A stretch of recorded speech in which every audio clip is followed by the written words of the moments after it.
তো গাইস, উর্বশী রতেলা এই নামটা আমার মাথায় এলেই আমার সর্বপ্রথম মনে পড়ে ক্রিঞ্জ। ইয়েস, এই ওয়ার্ডটাই আমার মাথায় আসে। ক্রিঞ্জ, ছাপড়ি, ননসেন্স, ডিসগাস্টিং, এই ওয়ার্ডগুলোই আমার মাথায় আসে। এবার কেন আসে, কী কারণে আসে, সেটা ব্যাখ্যা আমি দিতে পারছি না। আই থিঙ্ক তোমরা সেটা ফিল করতে পারছো।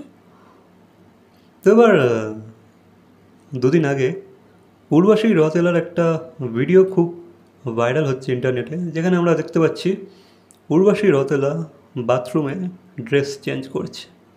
ইয়েস গাইস, তোমাদের স্বপ্ন পুরো হয়ে গেছে।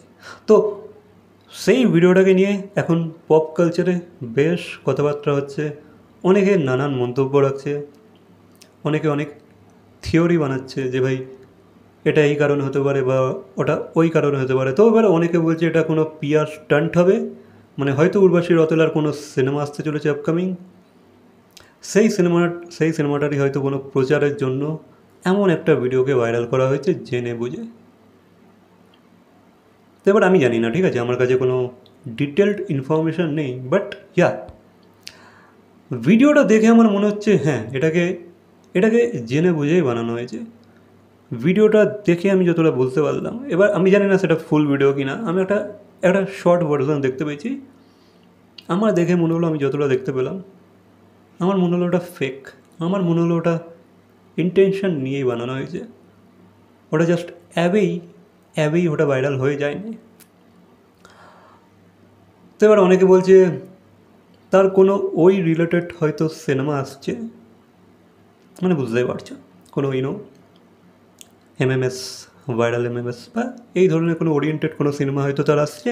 তো সেই সিনেমাটাকে সে কীভাবে প্রচার করবে, তো শেষমেশ সে তার ক্যারিয়ারকে দেখার পর সে এই স্টান্টটা করতে হয়তো রাজি হয়ে গেছে যে ভাই আমি এইভাবে আমার সিনেমাকে প্রচার করব, তা নাহলে তো আমার সিনেমাটা কেউ দেখবেই না, পাবলিক জানতেই পারবে না, পপ কালচার আমার সিনেমাকে নিয়ে তো কোনো কথাই হবে না। আই থিঙ্ক হয়তো এটা সেই কারণেই হয়তো সে এরকম একটা পিআর স্টান্ট করতে রাজি হয়ে গেছে। I think so. বাকি তার ম্যানেজারের সাথে এই টপিক নিয়েই একটা ফোন কল লিকড হয়ে গেছে, যেখানে আমরা উর্বশীকে তার ম্যানেজারের সাথে কথা বলতে শুনতে পাচ্ছি। আর ফোন কলটা তো ভাই শোনার পর পুরো মনে হচ্ছে এটা একটা সাজানো জিনিস, এটা পুরোপুরি একটা স্ক্রিপ্টেড জিনিস, এটা তারা জেনে বুঝে করেছে, সেটা পুরোপুরি ক্লিয়ার হয়ে যাচ্ছে। এতটা বোকা অন্তত আমাকে বানাতে পারবে না ভাই। আমি ফোন কলটা শোনার পর পুরোপুরি বুঝতে পেরে গেছি এরা জেনে বুঝে ইন্টেনশন নিয়েই বানিয়েছে। সব জানতো পুরো স্ক্রিপ্টেড, পুরো ব্যাপারটাই সাজানো। কারণ কাকতালীয়ভাবে ভাই দুটো জিনিস লিকড হতে পারে না, এক বাথরুমের ভিডিও, দুই ফোন কলস, একসাথে ভাই কাকতালীয়ভাবে লিকড হতে পারে না। আর সেই ফোন কলে যে ভঙ্গিমাতে, যে টোনেতে তারা দুজনে কথা বলছে, পুরো বোঝা যাচ্ছে এটা একটা সাজানো গল্প।